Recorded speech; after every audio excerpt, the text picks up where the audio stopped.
You are listening to the Kentucky X-Files Season 3 with your hosts Dennis Mays, Tyler Stewart, and Josh Gibbs. Don't forget to subscribe to us on YouTube, Spotify, or wherever you get your podcasts. You can also visit us at www.kyxfiles.com. And now, on to our show. Woo!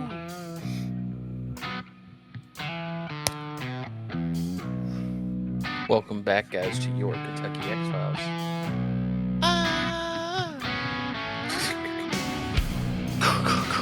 You put gun sounds? Yeah, we'll go back and edit them all in. I was worried we were going to get sued by Robert Plant there for a second.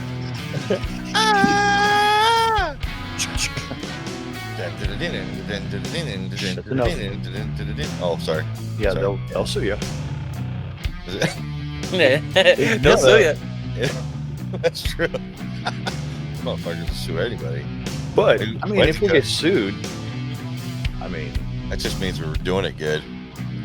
All publicity is good publicity, right? Yeah.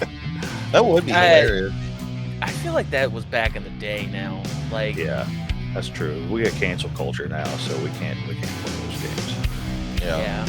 Because not only will we get sued by Led Zeppelin, but somebody will dig up something on Led Zeppelin and accuse us of being Led Zeppelin supporters and cancel us because they can't cancel Led Zeppelin. I can assure you listeners out there, I've never really been a Led Zeppelin supporter. Yeah, me neither.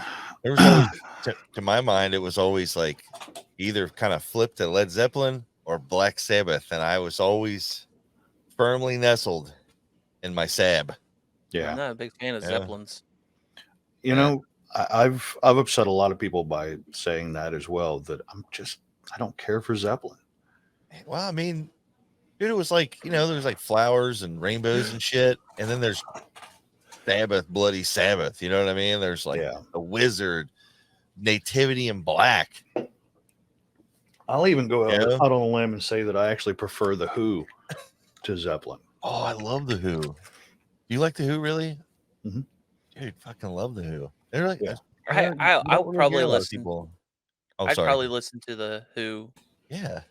I can't say that I'm a fan because I can't I probably could name a song like I know the songs, but I don't know them that well to know the names of the songs. Yeah. So but I know their style, so if I hear the song, I would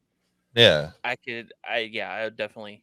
When I was growing up and I was starting to get into music, this dude Rick, who worked at Mash Knots, you guys remember Rick? Yeah, everybody knows Rick, man. Everybody loves Rick. I have to tell him that I'm shouting Rick out. I used to go down in Cold Spring and I'd listen to their band practice, and Rick could do the Teenage Wasteland, the keyboard intro. He could do it on his guitar. No shit. And he would literally be sitting there. And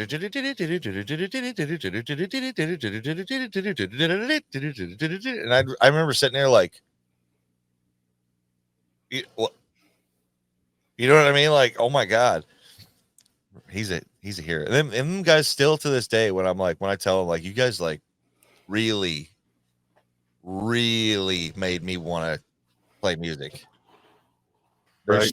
To this day, like, no, man, no, man, not us, man, no. I'm just sitting there like, okay, yeah, I got it. You're modest. I understand. Yeah, they're amazing. They were fucking amazing. They probably changed the course of how like my whole life went from that point forward, because I was sitting there watching these dudes in this gigantic basement on this big stage that they built themselves. Fucking lights, everything, full on light show, dude. And that was their band practice. That's awesome. And I was sitting there watching them. I mean, the PA, dude, they had a venue in their basement that they practiced. That's where they practiced. And I'm like, I want to do this. I want to do this because of these guys. And I remember just bugging them all night, asking them questions, and then I remember Ozzy Osbourne remember when Perry Mason came out, the Osmosis album? they covered Perry Mason, and their singer Aaron, when he could do the highs that Ozzy does. And I remember sitting there trying to sing along, and I just couldn't. I'd get all the way up to Perry Mason and be like, you know. And I was always like, Aaron, how do you do it? How do you get that? And he's always like, man, you just got to like take care of your throat, you know, like take care of your voice, man. And I'm like a kid. I'm like, what's that mean? What do you mean? You know, I still can't do it to this day. It's too high. Ozzy's a freaking nature. Mm-hmm. He's a national treasure for 2 countries, but he's a freaking nature. Yeah. You know? I think that like musical talent versus musical talent, band versus band, The Who is superior to Led Zeppelin in every way. One major fact is that Led Zeppelin, Led Zeppelin is really good at stealing other people's shit. Yeah, like just blatant plagiarism. That is confirmed. Mm-hmm. And I didn't know anything about that for the longest time. And when you actually started showing me, I was like, yeah. Your favorite song there, Stairway to Heaven, was actually written by another band, and that band had opened for Zeppelin the year prior to 4 coming out. So yeah, kind of weird. I don't know. And like take Scream for Scream. All right. So Robert Plant's Scream, an Immigrant Song, versus Roger Daltrey and Won't Get Fooled Again. Right. Roger Daltrey's superior. You know? Yeah. You know, the bass and the drums.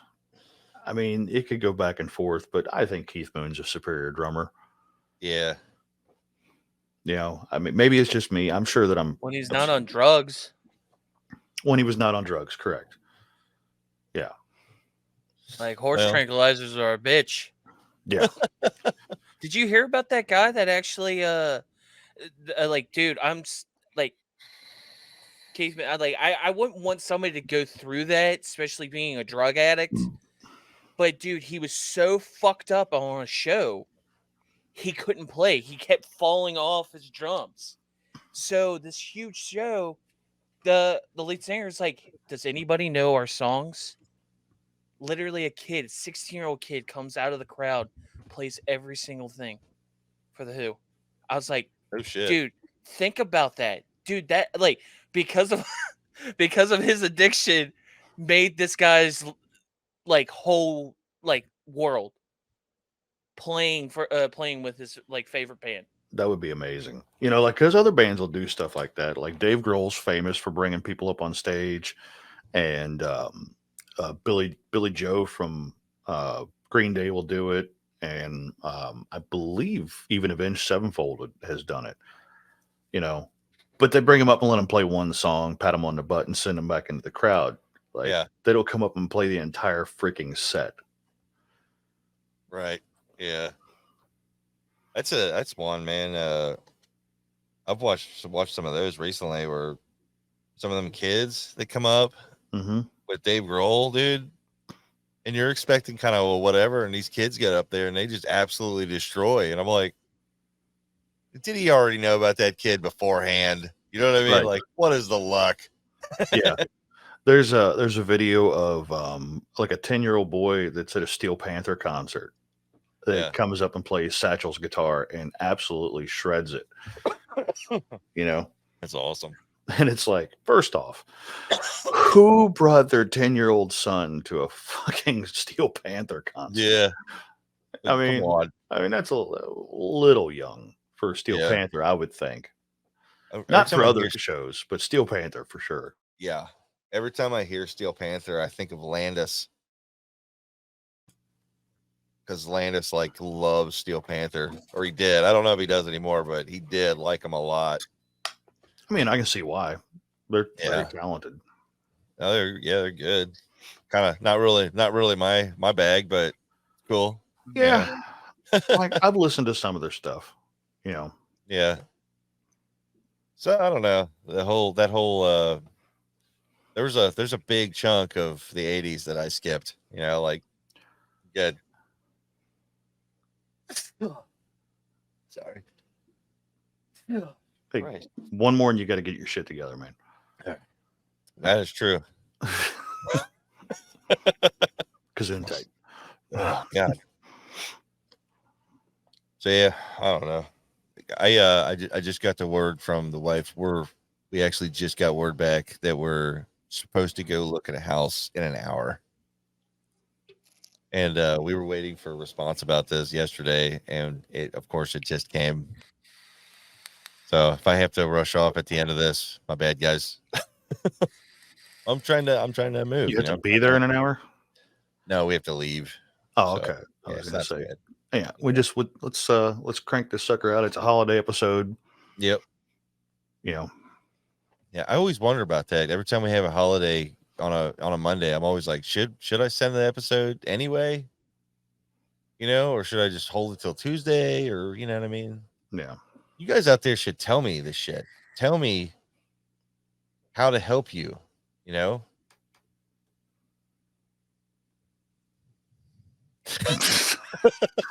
was disappointment. I'm just saying. I'm just laughing at Tyler, and the bad part is that anybody that's listening on streaming had no idea what was going on. But the YouTube's got to see Tyler do the son of a bitch cough because I know why it hurts. Yeah. Tyler's in recovery. He survived after 12 hours of brutal surgery. He's back with us again. It took me longer to wake up than the surgery did. What was the reduction surgery, right? It was a reduction. Well, I don't remember what you said. I know we talked about it, but it was size reduction. Surgery. Oh, hernia. Oh, okay. That's two different surgeries. Okay. I heard that they had to have two tables, one for his body and one for his balls. I heard that too. Yeah. I heard that too. I bet the same person told us that. Probably. Yeah. I feel like this is too much for the listeners, but I'm going to say it anyways. But it's common after this type of surgery, your sack swells. Yeah, your satchel will swell. Mm-hmm. So, dude, it feels like a balloon. Like it's somebody went down there and and just blew my sack up. Dude, it feels like a grapefruit. Aren't you glad you clicked on this episode today? Oh, it's awesome. I love it. Yep. And it's like, it's no wonder that we're just setting in that low mediocrity. Yeah. There's other podcasts that started like a year ago that are 6 million views an episode and shit. Not us. Not us. No. Yeah. So, do we have any? Do we have any Josh had something here. I made a discovery directly before we started recording, and while it's great that I did that, it sucks because I had zero prep time. Yeah, I understand. So it pretty much starts out with, "Hey, look what I found," and then we can talk about it at the same time. Yeah. So aaro.mil. It's a website, and it's the All Domain Anomaly Resolution Office. It's a military website. This is where all of your UAP reporting is going to happen. It's your one-stop shop for the weird shit in the sky. Nice. Right? I'll go ahead and pull up the present screen here. And we'll look at it together. How's that sound, guys? Sounds good to me. And I'll go ahead and I'll read the director's message for those listening on streaming. Forgive me. Like I said, I have no prep time. And allergy season is murder. Director's message. Welcome to the website for the All Domain Anomaly Resolution Office, or AARO. Our team of experts is leading the U.S. government's efforts to address unidentified anomalous phenomenon, UAP, using a rigorous scientific framework and a data-driven approach. Since its establishment in July of 2022, AARO has taken important steps to improve data collection, standardizing reporting requirements, and mitigate the potential threats to safety and security posed by UAP. We look forward to using this site to regularly update the public about AARO's work and findings and to provide a mechanism for UAP reporting. Thank you for visiting. Dr. Sean Kirkpatrick, Director. Well, this is pretty badass. Yes. So it gives us basic definitions. It gives us a mission statement and a vision statement. And then it gives us UAP reporting trends, which I can click on either one of these, say this one here. It gives us the reported UAP altitudes, typical reported UAP characteristics, reported UAP morphologies. It gives us a heat map of sightings, which is freaking cool. And all of this is in PDF, it looks like, so you can, or not PDF, but it's openable and you can zoom in on everything. Yeah, I'm on it right now too. It's I'm looking at the PDF. Man, it's really neat. I like how it's in propulsion. It says no thermal exhaust detected. Yeah. Stationary velocity to Mach 2. Yeah. At 30,000 feet. 10,000 to 30,000 feet. And looking at the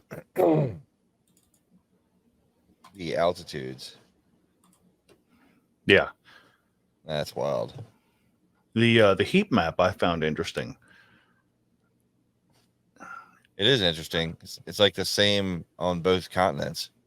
Yeah.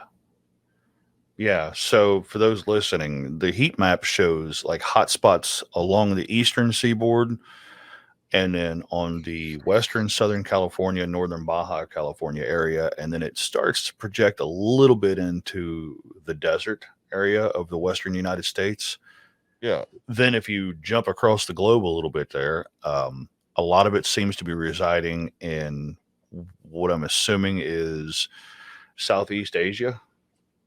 Yeah. Would that be correct? Like the China, Vietnam, Japan, Korea areas. And then on the opposing coast, that's not the Mediterranean Sea. That's the what is that? Is that the Gulf there, the Persian Gulf? Yeah, it looks like it. And then above India a little bit, and basically the Middle East. So yeah, it's like, well, there's a little blip over there on Hawaii too.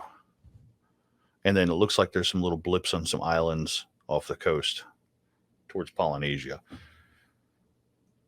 It's weird because it just seems like it's like very similar on both continents, like yeah, hanging out in the same areas. I wonder what the significance is. Also, too, it's like would it be the latitude? Latitude just seems similar, or yeah. Lat Longe, is that right? Latin Longe, yeah. So they're all basically falling just north of the equator.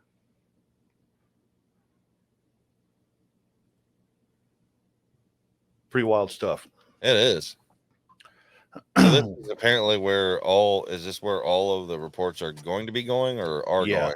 That's where all of them are going to be going. The current operational UAP reporting, all right, says military personnel should report through their command or service in accordance with GENAD Min. Gina Demin. I have no idea how to pronounce that. I'm sure it's an acronym for something military. Yeah. Joint Staff, J3 Washington, D.C. Looks like some sort of date code. Unidentified anomalous phenomenon. Now, see, I always thought it was aerial. Yeah. Reporting and material disposition. Civilian pilots are encouraged to promptly report UAP sightings to air traffic control.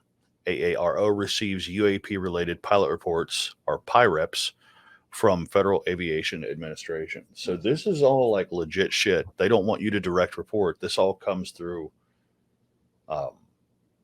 sources basically there's a path of progress that you have to follow. The case files, there's already, what is this? Let's see here. So far, 1, 2, 3, 4, 5, 6, 7, 8 videos up. Yeah.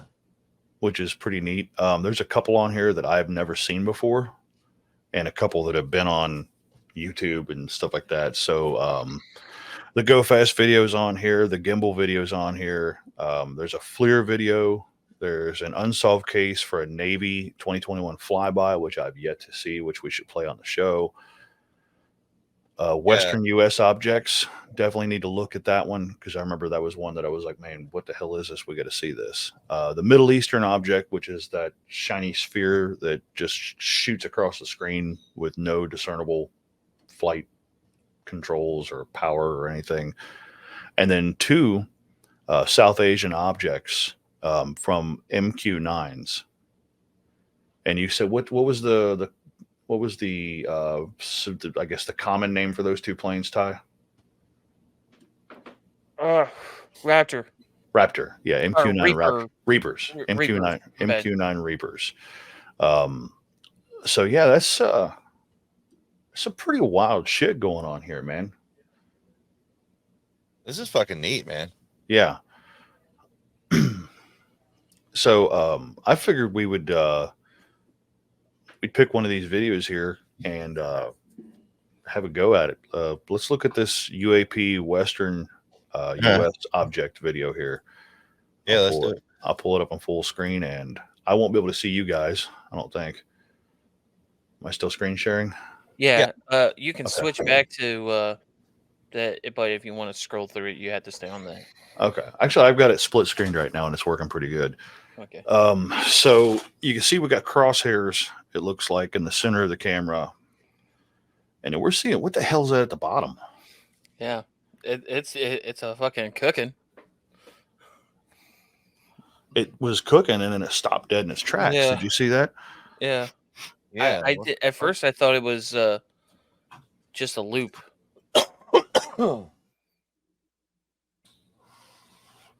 Doesn't appear that there's any audio on this. I wouldn't. This is the one that, yeah, this part right here is what caught my attention. And first off, what a gorgeous video of a night clouded sky. That is cool. But what the fuck are those? The one thing that I've seen this before, but didn't they say that it's like a I can't remember what they said it was, like what the object was, but they said that it was a reflection of, like, that's why it looks like they're going in formation. Like, they're very same distance apart from one another. Like, because if you say from the first one to the middle one to the last one, they look like they're the same distance from each other. Yeah, but reflections off of what? Yeah, I know that, like, but so, like, well, you know, if like you look through a camera, like sometimes like the camera lens kind of like makes things doubled up. I mean, I would agree with that, except for they're going behind clouds. Yeah. And if it was reflecting, it would be on the lens and it'd be in the foreground, right? I couldn't tell you. I'm just throwing out whatever. Like, I don't have a clue what the hell this shit is. I have no idea. Okay, see, now yeah, it's different. Yeah, they broke formation.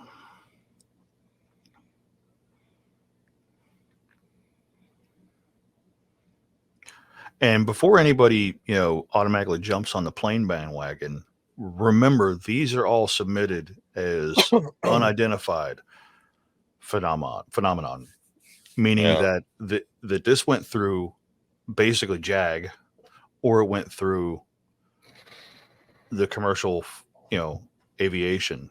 So these things were not numbered flights on a radar.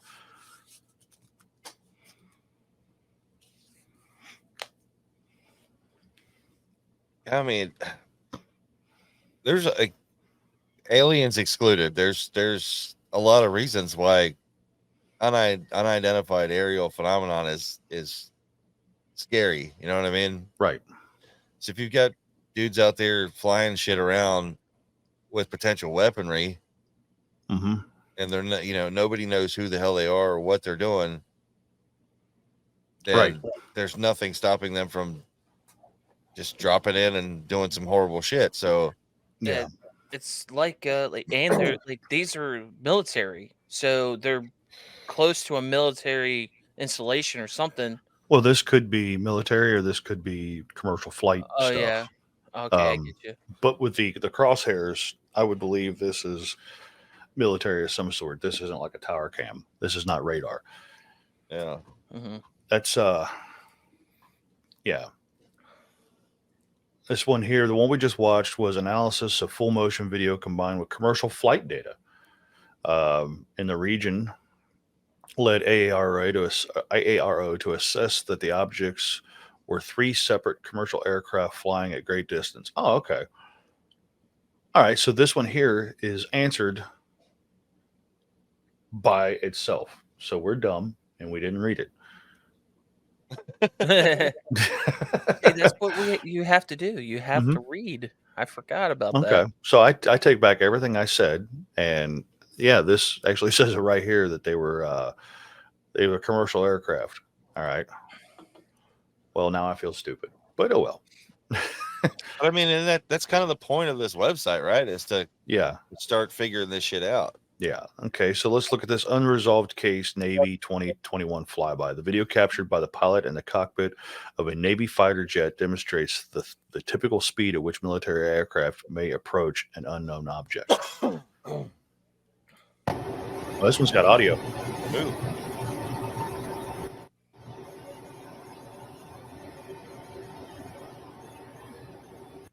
What? Whoa.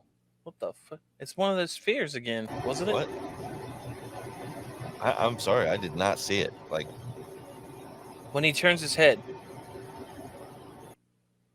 I'll see if I can drag it frame by frame.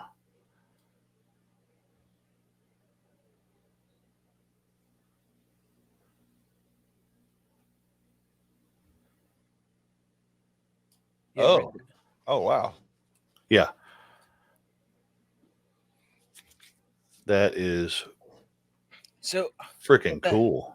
but that's I don't what think I'm that was an airliner.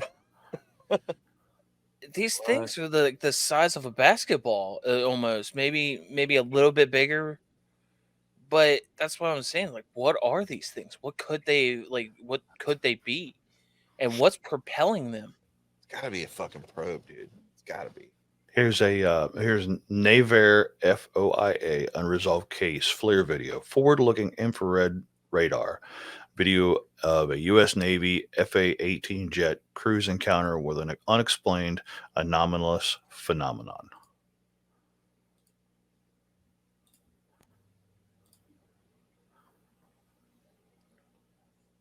Okay, pull this up.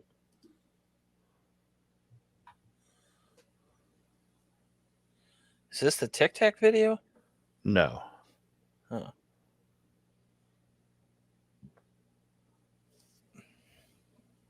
I've seen this one before, though. In some ways, I keep thinking that they just put the border around somebody looking at a kidney stone. They just put the little numbers and the thing that you would see through a camera on a jet like this. Right. They keep going back and forth between white hot and black hot. I think. Oh, here we go. Off to the left it goes.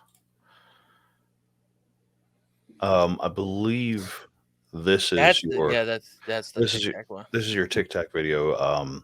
It's the F-18 jet cruise encounter with an unexplained one here. The gimbal video. What did I do? I hit a button, and it's. Oh no! I think I just downloaded it. You're like, now it's my Tic Tac. Now I can't click the video. Let me refresh this page here and see if that'll fix it. There we go. It won't let me play that one. Oh yeah, Yeah, that's the two bottom ones. You don't have a play button. Can you click on that? Oh, Okay. yeah, it gives me media player. Oh yeah, and we can't see that. No, you can't see that. Yeah, that sucks. Let's see here. We go to the Reaper video that you were commenting on earlier before we did this. Yeah, this one's neat. Unclassified.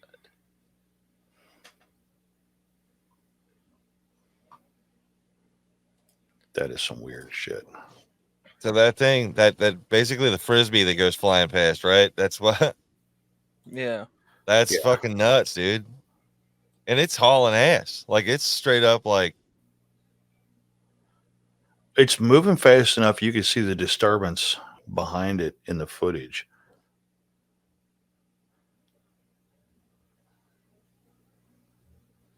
That's interesting. I'm gonna research that this week. So what I'm thinking is this like the black dot that's in the middle of the video. I'm guessing that's the sun. It could be. It doesn't make sense temperature wise. Because in this film it looks like white's hot. Oh, okay. Because the back of the plane is dark.